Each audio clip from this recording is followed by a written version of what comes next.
hey, we're here to help you, right? We don't want to fire you. What can we do? And then they were so shocked to like, oh, well, you told us all that, but I thought you were just kidding, or I thought you were lying. It's like, no, we've spent a lot of money to bring you here.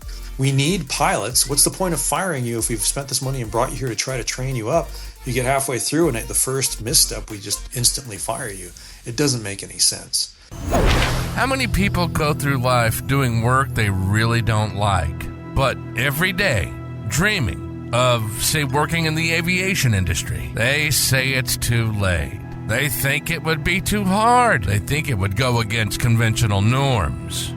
If you never go after what you want, you'll never have it. This is Fly the Transition. Join us as we soar through the captivating stories of individuals embracing a thrilling journey into the aviation industry. From pilots spreading their wings to mechanics fine-tuning the engines and a myriad of industry professionals, each with a unique tale to tell. Get ready to dive into the diverse backgrounds, the pivotal moments that propelled their leap, and the sheer determination that transformed their aspirations into reality. We're not just about dreams. We're about making them take flight.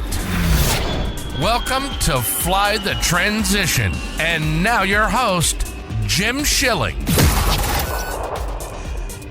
Welcome back, everyone, to another exciting episode of Fly the Transition, where we aim to inspire you and your journey into the aviation industry. On this episode, we're going to do something a little bit different than the norm, where we put out an interview where we talk to someone about their aviation career transformation.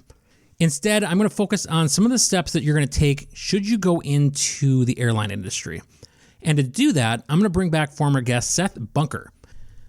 Now, Seth has a wide breadth of experience when it comes to aviation, from his time in the enlisted aircrew side in the Air Force to then becoming a ground and systems instructor with Endeavor Airlines and then flying with them, all the way to becoming a simulator instructor and captain with Endeavor. Now he is with a major airlines as a first officer. So I had a long conversation with him about the ground and systems portion of the training as well as the simulator portion, and we're going to break that up into two different episodes. So this episode will focus on that ground and systems portion of airline training. But before we get into all that, just a couple of quick updates on where I'm at with stuff. I had the privilege this weekend of going to Fargo, North Dakota for the commissioning of a brand new second lieutenant into the United States Air Force. Not only did I get to attend, but I had the honor to give him his first salute. This young man was a student worker where I work, and he would talk to me about the Air Force, about flying, all kinds of stuff. And it goes to show me that you really don't realize the impact that you can have on somebody sometimes just by being kind, having conversation, and helping to answer questions as someone tries to find their way. So I was incredibly honored to have that opportunity to be his first salute. So Wyatt, if you are listening, thank you once again for giving me that huge honor of your first salute, and I wish you nothing but the best as you take that leap into the United States Air Force. I know you're going to do great things. I've also been working pretty hard on revamping our website, flymidwest.com. On that website, you will find all 4 brands of aviation content that we create under that quote-unquote banner, and that would be this podcast, the Fly Midwest podcast, and then my YouTube channel, Aero Exploration, and my buddy, the Badger Pilot's YouTube channel, The Badger Pilot. So I hope you'll go check out the website, see some of the changes that we've made, and our merch page is also back online where we have some new merchandise that we've added. We have a new vendor now. We had some issues with some of the quality of the products we had before, so we've gone with a new vendor. Things are looking well as far as how that stuff is set up. So if you're looking to get merchandise for Fly the Transition or any of our media, you can jump on that webpage and place an order. And finally, I've been putting out some feelers to get new guests on the podcast. So this will be my appeal to all of you. If you know someone or you are someone who has successfully made that leap into the aviation industry, whether it be onto the flight deck of an airliner or becoming a controller or working at the airport in operations or any other of the myriad of jobs that you can get into in aviation, I would love to be able to hear your story and tell it for our listeners to further inspire others to maybe take that leap into aviation. So if you are interested, reach out to me at flythetransition@gmail.com, or you can reach me on any of my social medias, which are at FlyMidwestGym. All that stuff's going to be down in the show notes, so don't feel like you have to stop your car and write it down. But with that push, I have had some people reach out already that were interested in telling their story, and I hope that those can be inspiring. There are some really cool stories that are out there, including someone who flies blimps now and people who have come from other different walks of life into aviation. So excited to tell those stories, and I hope that you'll catch those on future episodes. So with all the updates out of the way, let's jump into my conversation with Seth. So like I said, we're going to talk a little bit about his background, but then we're going to focus mainly on you're going into the airlines and you want to know what it's like to be in the Indoc training and systems and all that. So we're going to cover that portion today, and we'll cover some of the things that he thinks are important and maybe dispel some myths along the way. So without further ado, Mr. Seth Bunker. So I'm happy to welcome back Seth to the Fly the Transition podcast. Now, Seth, we had you on a prior episode where you told us a bit about your story and journey from going from flight engineer into the commercial aviation world, right? Yeah, that's correct. I'm glad to have you back. Thanks for having me back. Yeah. So tonight I want to focus a bit more on some of the other nuances of your time with the regionals. And I know that during that time, you covered quite a bit of ground, but not just the flying part, but you were also a ground instructor doing systems, things like that on the CRJ, as well as a sim instructor, right?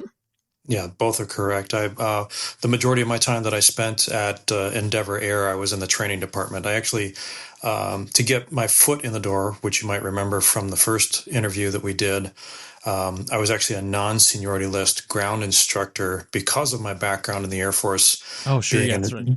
Being an instructor, being a flight engineer instructor, A&P mechanic, it made me well suited for teaching aircraft systems and performance and whatnot.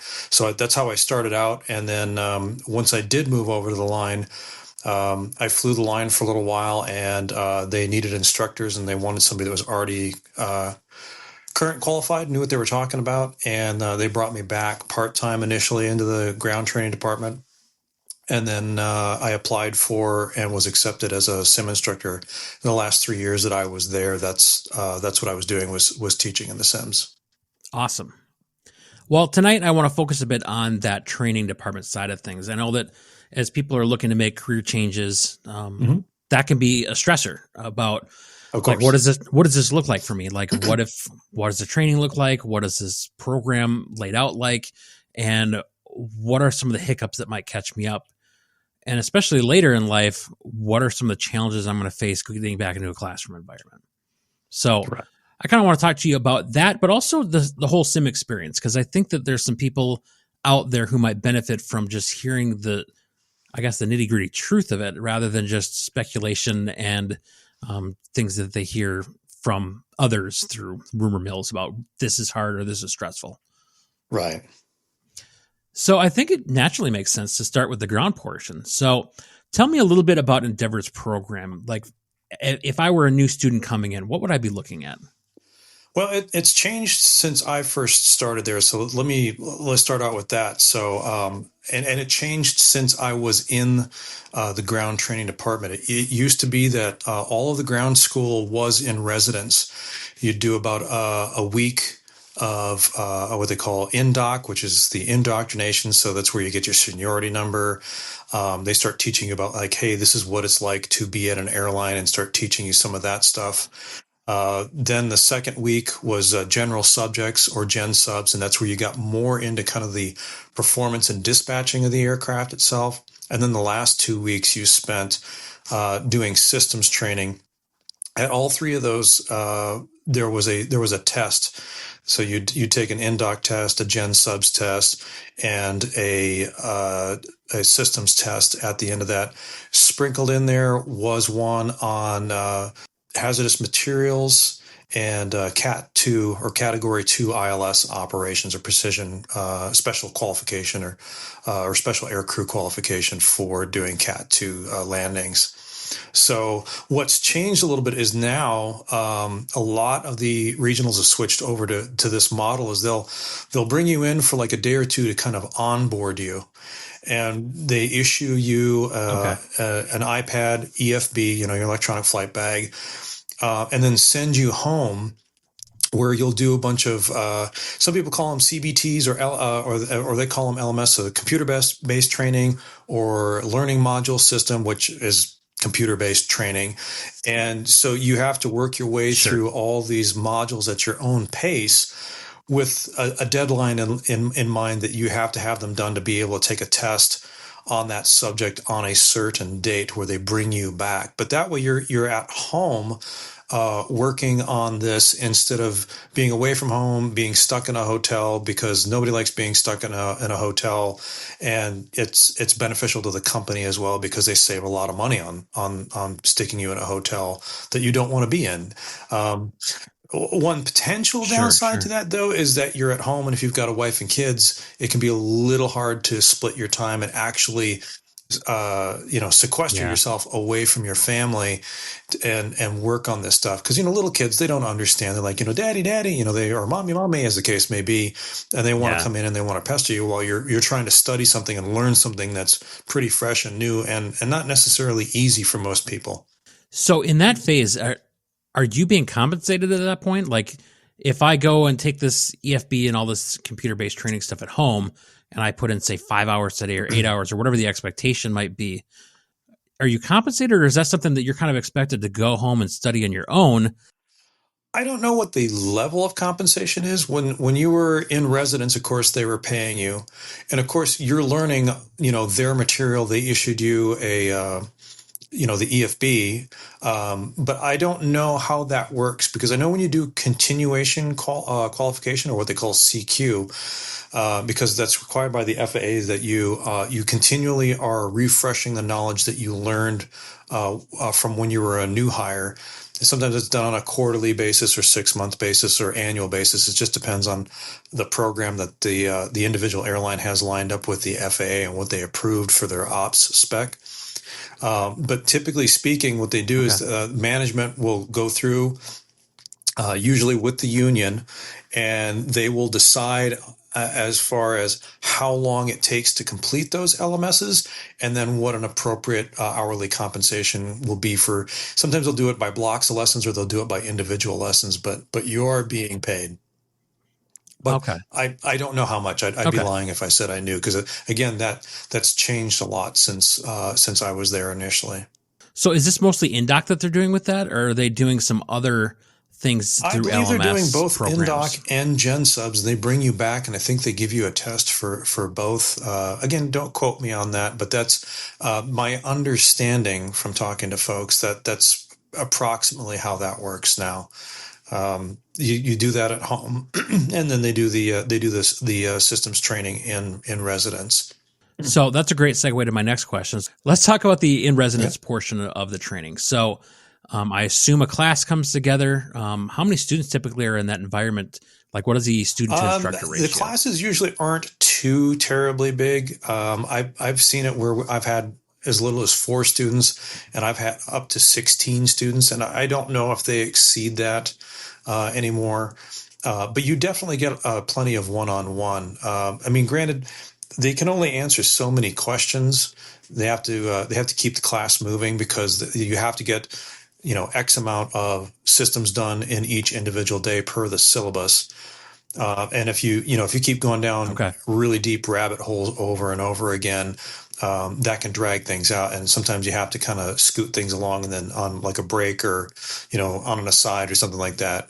If somebody still has questions, deal with it then. But typically speaking, you move at the fastest rate that you can for the slowest student, if that makes any sense. You don't want to run anybody over, and then try to help each of the students out, answer their questions, and whatever issues they're having as far as comprehending the material.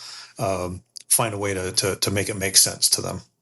We're talking about multiple systems across the aircraft. Basically, anything they're going to need to know as far as how the systems actually operate, not just the buttons. To an extent. Right? They don't have you rebuild an entire airplane, but typically speaking, what you get into is, you look at the individual panels, and when I push this button, what does it do for me? Not necessarily, I'm an electron, I've pushed this switch. Draw me a diagram and explain how I travel through the airplane. And then once I get to the component, it's usually just below surface level kind of understanding that that you need to have. You're not re-engineering Okay. the entire airplane, but having a good systems knowledge is really beneficial, because when you start getting into the sim portion of training and we start throwing malfunctions at you, it helps if you understand what you're doing, because you go into the quick response handbook, or the QRH, and it's kind of almost like a choose your own adventure, although you didn't choose to have an emergency. That once you get into the QRH, Yeah, I it kind of suppose. branches you off in different directions. So it'll ask you questions about the conditions that you have. And if you don't have a thorough understanding of the systems, you could easily go pick the wrong adventure, so to speak, and go down the wrong path, and really kind of mess things up. So one thing that Okay. I would say for anybody that's considering this, moving on to a professional level, whether it's regional or trying to get on the main line, once you're at 121, I mean, you're kind of at the pinnacle. So, and what I mean by that is you're a professional. There's not another level that you're going to go to above this. And sometimes we get students that will show up, and it's not necessarily their fault. It's kind of the way the FAA has things set up. Is you get used to memorizing a whole bunch of questions to be able to pass the test, and memorizing a bunch of oral questions to pass an oral test, and then pass your practical. And what do they tell every private pilot? This is your license to learn. It's not to say that you're not going to continue to learn as an airline pilot, but you really can't phone it in and then decide, well, I'll learn this stuff later. You really need to know this stuff. So when they tell you, hey, this is important, you need to know it, really, you go home and you work really hard on it, and then maybe try to find like a study group, even if you have to do it through, WhatsApp or something like that, or some other app where you can actually live chat with one another, because it really helps when you've got a synergy of people to help each other out, rather than just doing the LMSs on your own, because you really can't ask any questions, but you can talk to the other students. And typically speaking, there's a variety of experience, and sometimes that experience includes the aircraft that you've been on, or at least maybe the system, and somebody can offer a little bit of clarity. Because what I've seen in the past is, students will come in and they think this is just like every other test that I've done with the FAA. I can just kind of memorize these questions. I just need to quick pass the test, and then I'm going to dump all this information and I'm going to move on to the next phase of the training. And you can't do that. You need to know that information, and you're going to use that information for the rest of your career. Even if you move on to another airplane, transport category aircrafts, the systems are very similar. Every manufacturer kind of chooses a slightly different way to accomplish the same thing. So all the information is really relatable airplane to airplane, whether you're talking about a Bombardier, an Airbus, Boeing, what have you. The knowledge that you learn and maybe get to the whole comprehension and application process or level, you're going to be able to carry that forward throughout the rest of your career. And you're going to need it through the sim portion of training. And if, God forbid, you have an issue out on the line, a real emergency, where you're going to need to fall back on that memory, that training, that knowledge that you have, and make sure that you run the QRH effectively, so that way you don't dig yourself into a bigger hole. Because unlike the sim, you can't hit, pause and stop the motion, and there's no reset button. You can't pull over to the side of a cloud and phone a friend and try to get an answer. So definitely you're at the professional level. Act like a professional. Some of the people that I used to work with, they'd say, put your pilot pants on, because they'd be like, do I really need to know this? It's like, yes. So everything about the airlines is efficiency and money. They're not going to waste time teaching you something they don't have to. So if they're taking the time to teach you about it, you need to know it, and know it well, and then remember it and be able to apply it when the time comes, whether it's training, in the sims, whether it's out on the line, or when you're coming back for your recurrent training, because that's part of the whole idea of the refresher, is that, like I said, all that stuff that you learned as a new hire, you're going to constantly go back and refresh that every year, every 6 months, whatever the case may be, depending on your airline, and going through that same information again. And the nice thing, though, is that You kind of just knock the rust off. And plus now you have some operational experience in the actual aircraft, and it makes a little bit more sense to you now that you've actually used it in flight or on the ground, as the case may be. So I want to go back on something real quick. We talked about, like, you really have to know this stuff. We're well beyond the rote memorization stage of your flying career and achieving your ratings. So from the instructor standpoint, what kind of things are you seeing as far as guidance or advice that you give people to get that information kind of locked in? And I'm assuming that it probably involves a lot of self-study as well. Like with any kind of learning, everybody learns a little bit differently, right? So when I was at Endeavor, they would give you a workbook. And so in addition to the classroom stuff, you would go home and you would study. And a lot of guys and gals would get together with their workbooks and then get all the questions, where it kind of forces you into the manual to find this stuff. So you learn the content of the manual and where it's located, more importantly, so that if you needed to if you couldn't remember exactly, or you wanted to verify that what you were remembering was correct, you knew where to find stuff in the manual. Because, think about your car. How many people actually could pull out the owner's manual of their car and can flip to the section on, what grade oil they can put in their car? Yeah, So that's part of the point of the training. It's not just, okay, do these computer-based learning systems, take a couple quizzes, that's embedded in the system, and then don't worry about this later. You want to look the answers up if you can, see where they're located in the manual, even if it's a digital manual. And that way, where that information is located, because they also don't expect absolute perfect recall.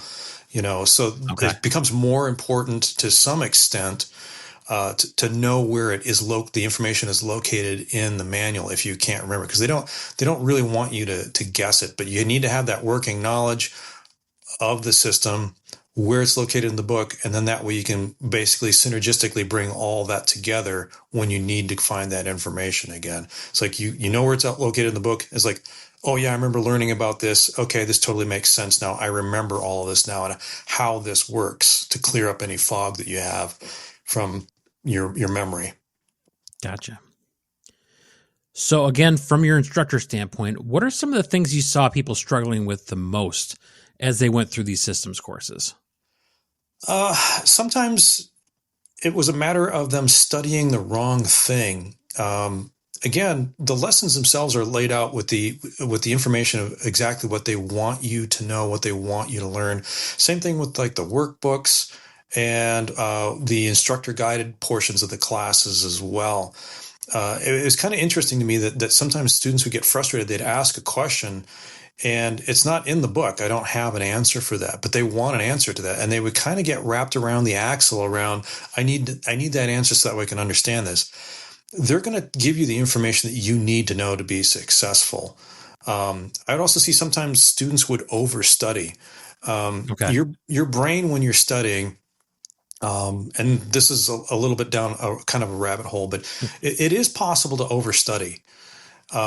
If you don't give your brain a break and do something that's kind of completely mindless every so often, the information starts to get jumbled in your brain. So as a for instance, I don't recommend studying much more than like 30 to 45 minutes and then taking a 10 to 15 minute break. Go for a walk, watch a rerun of one of your favorite shows that you've seen a million times, do the dishes, go garden, wash your car, anything that really you can do without thinking about it, and kind of, pardon the pun, on autopilot. Because what's happening in the background is your brain is actually reorganizing and solidifying that information that you just learned.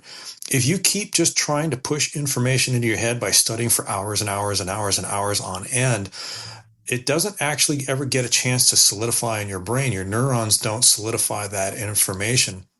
And what ends up actually happening is that you end up jumbling up all that information where you think you know it, and then you show up and either take a test or somebody asks you a bunch of questions and you get everything. It's like the knowledge is all in there, but the pieces and parts, it's like taking a puzzle and throwing it up in the air and then trying to jam it all back together. Yeah. I had several students that they're like, no, that's not how I learn. That's not how I learn. And they would go home and cram.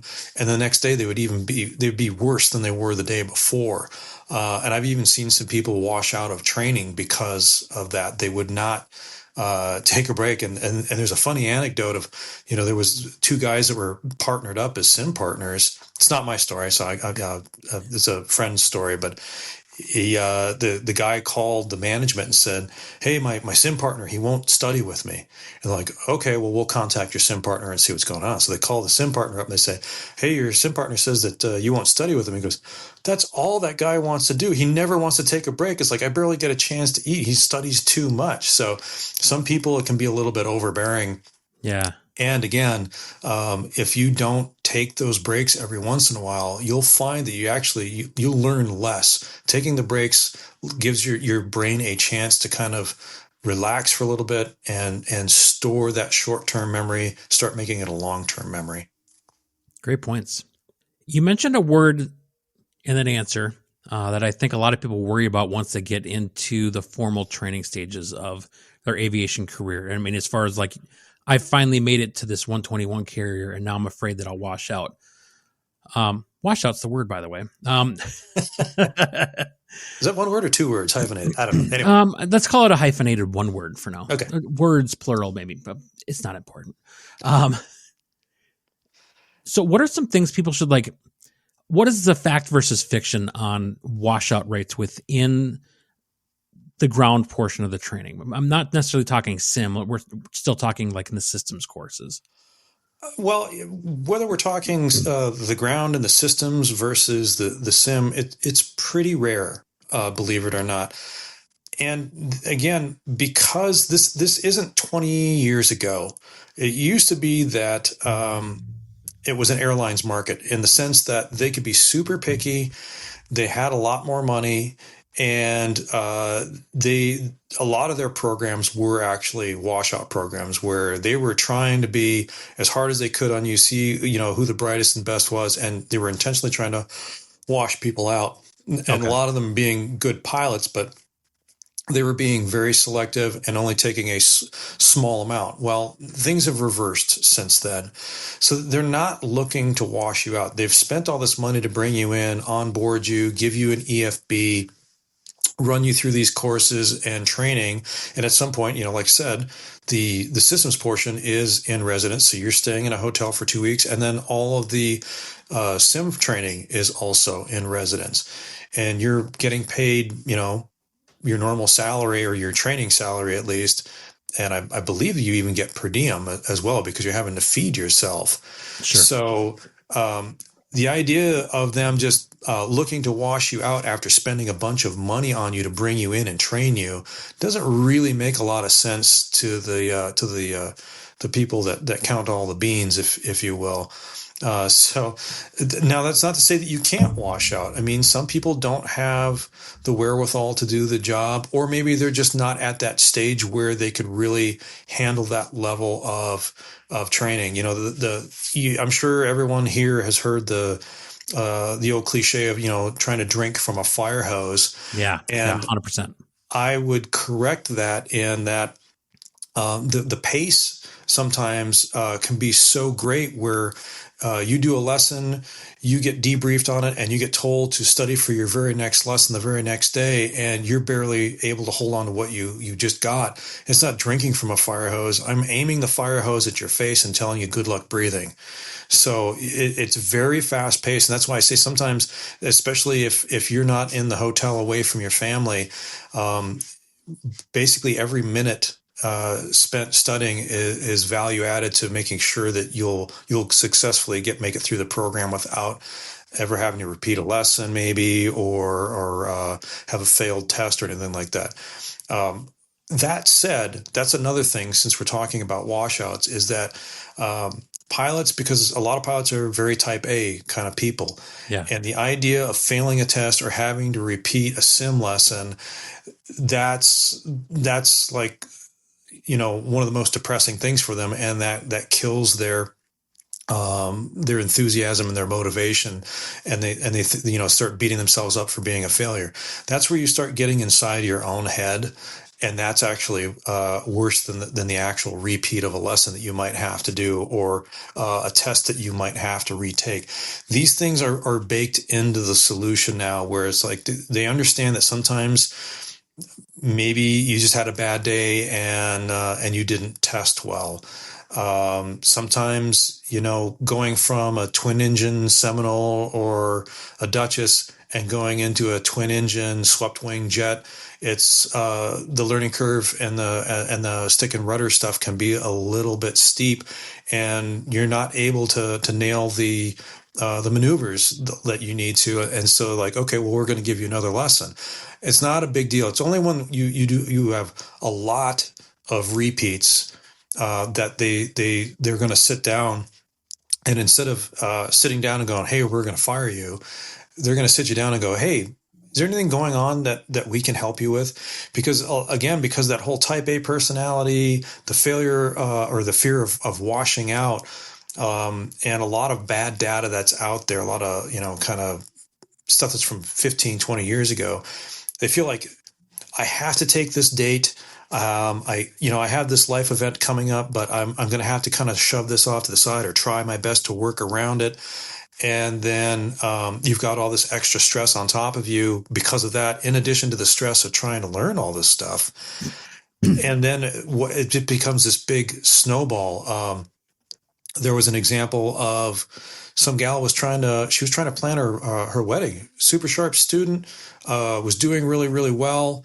And then all of a sudden her performance dropped off, and they asked, like, hey, is there something going on in your life? Or are you having a problem with an instructor?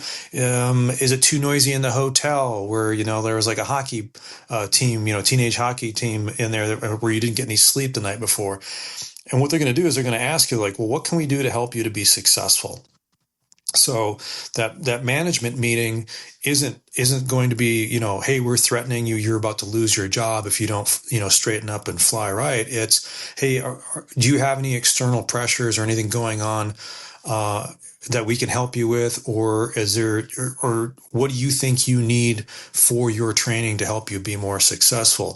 So again, all these negative things that people have heard about airlines in the past, a lot of that has really changed. It's not to say that you're not going to find it here, onesie twosies, and every airline is slightly different. So I'm only speaking from my experience. I can't say that every regional or every mainline is going to be absolutely identical to this, but you'll find that if you go to them first with your problem and say, hey, is there something that we can do together to solve this, rather than waiting until it is a problem and now there's no choice but to try and find a solution to it, that's the best course of action. And I would always preach this to my students in class, and I can't tell you how many times they were afraid to say anything. They were afraid to stick their hand up or take an instructor aside or say something. And then inevitably something would go wrong. And it's like, hey, we're here to help you, right? We don't want to fire you. What can we do? And then they were so shocked to like, oh, well, you told us all that, but I thought you were just kidding, or I thought you were lying. It's like, no, we've spent a lot of money to bring you here. We need pilots. What's the point of firing you if we've spent this money and brought you here to try to train you up? You get halfway through, and at the first misstep, we just instantly fire you. It doesn't make any sense. So, anybody that's having any issues, immediately bring it to an instructor's attention, or if it's a problem with the instructor themselves, bring it up to the next level management and see if you can resolve that problem. Because sometimes there's just personality conflicts, or maybe somebody's been inappropriate or something like that. Whatever the case may be, deal with it. Be an adult, put your pilot pants on, so to speak, again, and deal with the issue. Don't wait until it becomes a problem that nobody can avoid, and it's the elephant in the room. So in the case of that gal that was trying to do her or put together her wedding, they sent her home for a week. They said, "Go get married," because she'd had that plan in advance, and then she got the phone call. And they're like, "Hey, congratulations, we want you to work for us. Here's your class date." And she didn't want to speak up and say, "I can't do that date because I've got my wedding planned. I've got this big life event planned." Yeah. And they would have totally said, "Oh, hey, no problem. We'll just slide you into the next class after that." But again, there's that fear. Back in the day, they said, "Which airline do you want to work for? The first one that calls me and offers me a job." It's you don't have to do that necessarily. Maybe you do want to take the very first one out the chute, but typically speaking, even with some of the training slowdowns that you're seeing now, if you've got a life event, they'll work with you as far as trying to move your schedule around, so that way you can accomplish that and still show up. Because again, since they're paying you to be there and they want you to learn this stuff and you need to know it, they want you to be focused on the training. Oh, 100%. They're not going to want you to be split between, life events and training. They want you to focus 100% on training. So just be open and honest. Yeah. And I think you have so many people who they've heard stories, or they've waited so long for that phone call of here's your class date, that they think that if I turn this down, I'm done. That I here was my shot, and they said, here's your class date. And I go, well, I got this thing. I think they feel like that's just going to shoot you in the foot and you're done. Now, the polar opposite of that is like, well, I'm watching my neighbor's dog that week. It's not a life event. Right. But, you'd be surprised some of the stories that I've heard about, there was a pilot that asked if it was okay that he brought his dog with him to the long stay hotel. And no, I'm afraid you can't bring your dog with you while you're at training. Make some arrangements. But we're not here to take care of your dog for you, and so on and so forth. So again, this is where you're at the professional level. If you get hired there, and the expectation is that you're going to be a well-adjusted adult and be fully professional and be proactive and do the job. Do what you're told, but be proactive in like studying and learning, and then letting people know when you're having issues. Don't hide it. Don't try to skate through. There's a lot of pilot gouge out there, a lot of test questions and answers out there. And that goes back to that whole thing of where everyone thinks it's like, oh, this is just like every other level of certificate or rating that I've gotten, where I just need to memorize this. So just long enough to take the test, get a good score, and then I'm going to ram dump this stuff. And then I'm going to move on to the next portion of the training and try to memorize that and then get through that portion. And then once that's checked off, you cannot do that. It just does not work that way. You're going to need to use this information on a daily basis. That's really good information. And I really like that you really hit home on the fact that, like, if you're struggling or something's not making sense, speak up and say something about it. I think that you are right that people probably fear that stage of like, I've gotten this far, and if I ask a question, they, like you said in that story of like the person thought, oh, I just thought you're making that up because you have to say that or something like that. And that happened multiple times. That didn't happen just the one time with that one individual student. It was like almost every class I had at least one student that had something going on. Hey, I'm best man in my best friend's wedding, or somebody just died in my family, or things of that nature. I mean, life doesn't stop just because you showed up at the airline. And they understand that. And again, if it's a big life event like that, they're going to try to work with you. If it's your dog, maybe not so much, finding a babysitter for your dog. If your dog dies, that's kind of a life event in my personal opinion. I'd be very heartbroken if my dog died. So, they're not heartless, and they're like, well, you're here to train and you're not going anywhere. And if you leave, we're firing you. Sure. That is just not how it is anymore. That's really good information. Anything else that you think we should cover for a prospective student for at least the systems part? Or? As far as some of the system stuff, there are online sources, and I don't mean necessarily the pilot gouge where you're just memorizing the answers to test questions for a specific airline. almost every airliner that's out there, regional or mainline, has some sort of, I don't know if you want to call it a pocket guide or something like that, where you can actually learn about the systems of that aircraft in advance. And sometimes a little primer and a little self-study in advance doesn't hurt. Yes, the airline is going to teach you exactly how they want you to know it and what specific things that they want you to know, but you're not coming into it completely cold that way. And again, it's just like all learning is associative, right? So if you're able to understand that book that you bought online or got at the library, and you can take that little bit of what you've learned into the classroom, that can help clear up a lot of things in advance potentially, or maybe even write down some questions that you have that you take into the class because maybe you didn't understand it, but now you're there with an instructor and now they can clarify that. There are also courses, a lot of the collegiate courses, aviation courses specifically, now actually have some portion of it might not be a full motion sim or something like that, where they're teaching systems classes. I had students that had gone to a 4-year FAA aviation program course come through, and they had actually taken a systems class on the CRJ, and they were able to sail through the course. So if you're doing one of those 4-year collegiate FAA approved programs, and they offer that up, or that's a part of the syllabus, maybe you don't have a choice but to take it.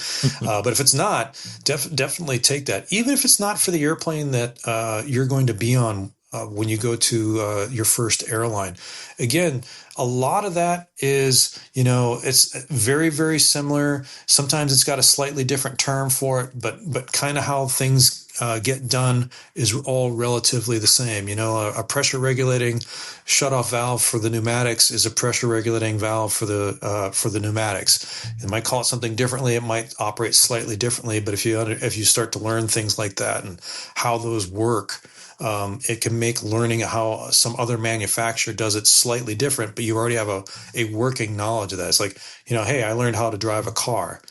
Well, I'm going to go to school now and learn how to drive an 18-wheeler. Well, I can take that knowledge of basically how to, operate on the road. Now all I have to learn is just the 18-wheeler itself and its peculiarities, but I already know how to drive, and I kind of understand how an engine in a car works and, brakes and so on and so forth. So you can take that even from a different vehicle, so to speak, or another aircraft, and apply that knowledge to an entirely different aircraft and associate your previous learning with your new learning. Makes it easier on your brain. Gotcha. In that phase, is that all just classroom, or are there other training devices that people use before you get into the actual sims? At Endeavor specifically, they have a program that was made by Flight Safety that's called Matrix. So you have a desktop cockpit of the CRJ that you can actually manipulate.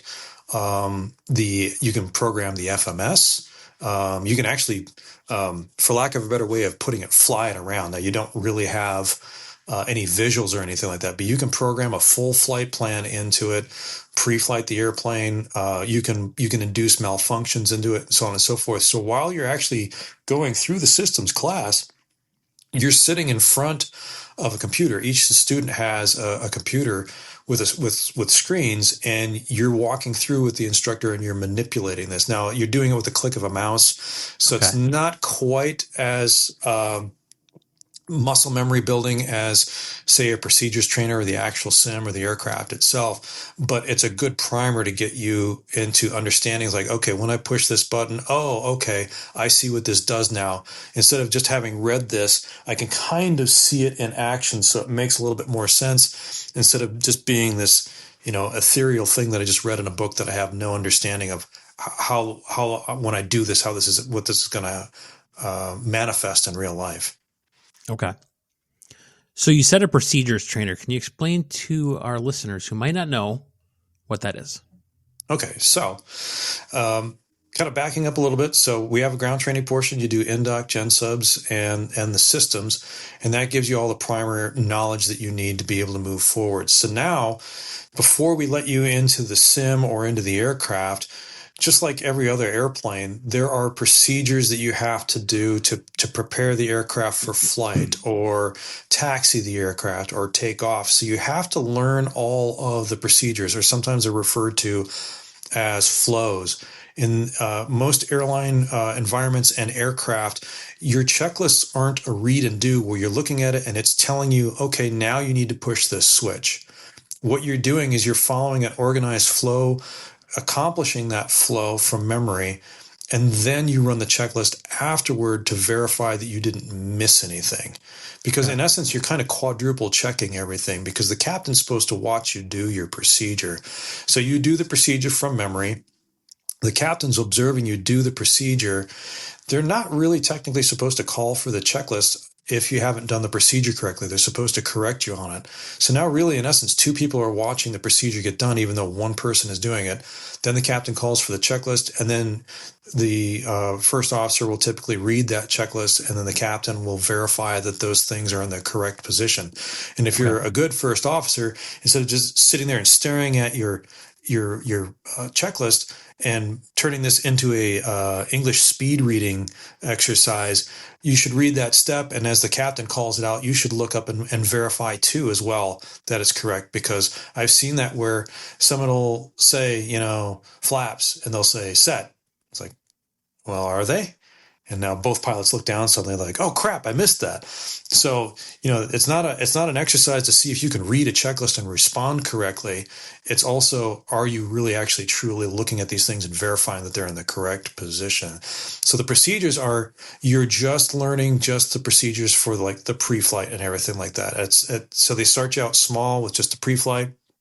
Then you'll get into the, engine start, taxi, before takeoff, climb, descent, all that stuff, and introduce also flying in it as well, as far as, in the sense that you're going to, again, kind of like the matrix that you did in the classroom, you're going to program the FMS, and you're going to take off, and you're going to navigate to another airport that's in the database. Again, no visuals, because this is about learning the procedures, not looking out the window. And it's all basically kind of, you're flying a computer, because there's no yoke to manipulate, because again, the emphasis is on learning the procedures, because you're going to utilize those.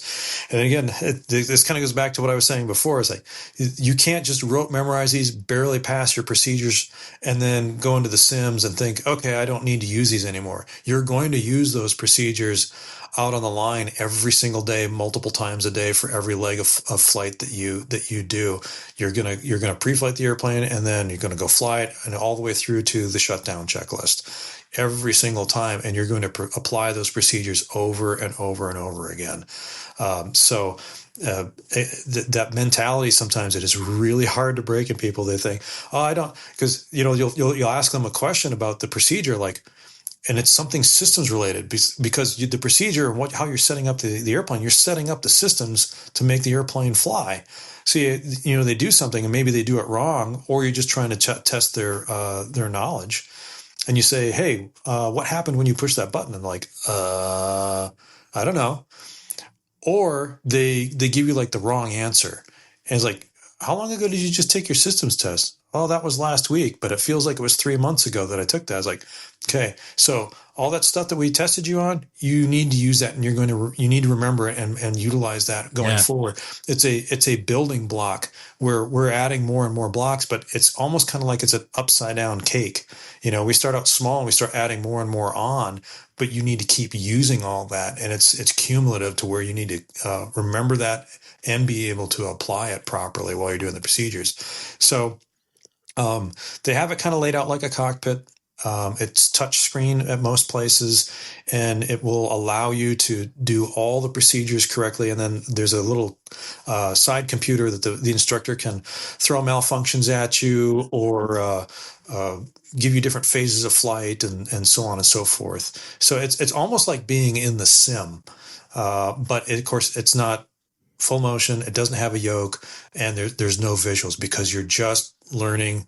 This one the procedures are a little bit of a rote memorization in that they need to be done the same way every time, but you also need to understand what you're doing though. You can't just do it and then blindly get lucky, because at some point they're going to ask you a question like, okay, well, why did you do that? Or if you get in the middle of a procedure and all of a sudden you get halfway through one procedure and you start applying a different one by accident, it's like, yeah, you don't really know what you're doing. So you have to know those cold and work on those. And another thing that seems to be kind of a common theme is students will come in and they're like, well, aren't you going to teach this to me?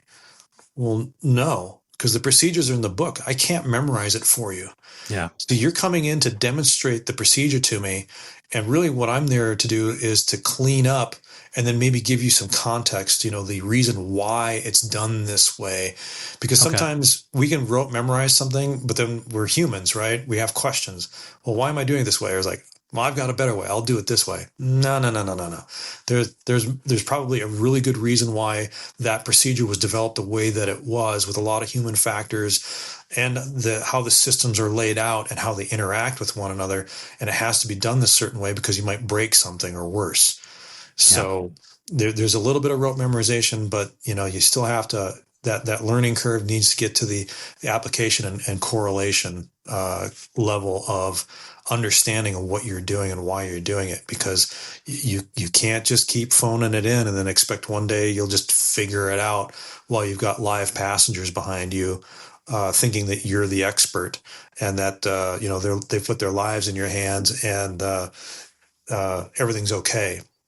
You can't do that. This isn't private pilot days anymore. You have to be that 121 professional. You might not be at a mainline, but guess what? The mainline, it's the same. So you're learning how to be a mainline airline pilot when you're at the regionals. So if you think you're like, well, I'll just take it seriously when I get to mainline. No, that's not how that works, because that will follow you to your mainline if you get to the mainline, because if that's the attitude that you have and you become a problem child at the regional, you're not going to get hired at a mainline, because one of the first things the mainline does is they reach back to the regional and ask, hey, how was this pilot? They don't want to hire a knucklehead. When you go to mainline, you're just learning how to be a pilot at their airline. You're already a Part 121 airline transport category rated pilot. You're not going to learn something new and be a new level of professionalism. The expectation from mainline is that when you show up, you're already a professional airline pilot, and all we got to do is just train you on the differences of the aircraft and how they do things at their mainline airline. And but there's not some other extra level of professionalism that you need to attain once you get to the mainline, and you can just be like, I'll just I'm straight out of college. I'm still, kind of college bro dude. I'm going to party on the weekends and everything. It's like, you can do a little bit of that as long as you're being a responsible adult and don't bring that to work. But you can't bring that attitude to work. You need to leave that at home. Excellent point too. How long can a student expect to be within that procedure trainer stage of that training? It depends on the individual airline. It's very syllabus driven. At Endeavor, you did 4 procedures trainer lessons, and then you did a procedures validation, is what it's called. It's not a check ride. So you only did 4 lessons, and by lesson 2, they're already starting to maybe throw or introduce a couple of little malfunctions here and there to see you work your way through the QRH. And then you have to pass the validation to move on to the maneuvers sims. So that's because it's part of what they call an AQP, or an advanced qualification program. Almost every airline in the United States uses AQP now, where we're training you to be to a proficiency level. So the idea is that we've determined that we can successfully teach you in 4 lessons if you're studying on your own and working on these on your own and practicing, so that way you're well prepared for the lesson, that you can learn all your procedures in 4 lessons and then pass a validation and then move on to your maneuvers training, move on to the sim. And again, you're going to take all those procedures and you're going to use them in all of your sim lessons and once you hit the line. So ram dumping that, thinking, oh, I've passed this, I can just blow that off now, I don't need to continue to work on studying my procedures and solidify that knowledge in my head, that's the wrong answer. Well, that's going to wrap up the first part of my interview with Seth, where we cover all things ground and systems instruction. And don't forget, next episode, we're going to bring Seth back. We're going to finish out our interview talking all about the full motion sim part of your 121 pilot training. One of the things that really stood out in this part of the interview to me was Seth talking several times about that at this level of your training, you have to be committed to learning this information. It's not just rote memorization where you're going to recall it on a test and brain dump it. This is your foundational building blocks upon which all other things are going to follow, and you're going to continue to build on those blocks, and you have to know this information. The other key takeaway is that the airlines want you to be successful. They've spent a ton of money to put you in the position that you're in. They want you to succeed because this is a business that's all about time and money.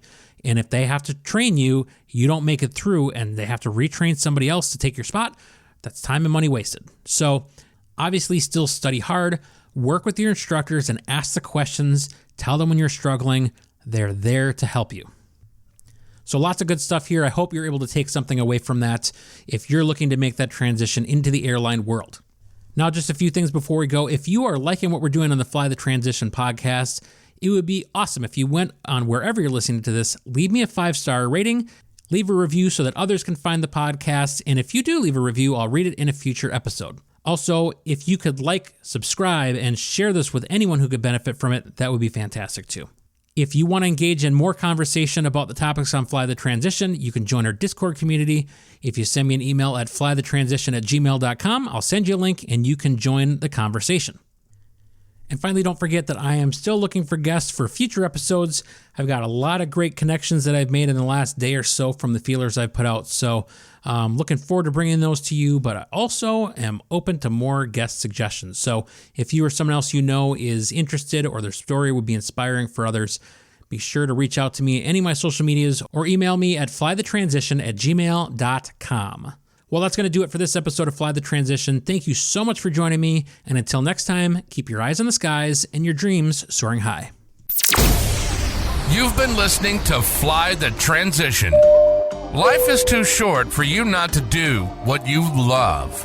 And our passion is to give you all the tools you need to make the transition from doing what you do to being in the aviation industry. We hope you've enjoyed the show. If you did, make sure to like, rate, and review. And we'll be back soon. But in the meantime, you can reach out by email at flythetransition@gmail.com. Find us on Facebook at Fly the Transition. And the website for Flying Midwest Media is flyingmidwest.com. Keep soaring. See you next time on Fly the Transition.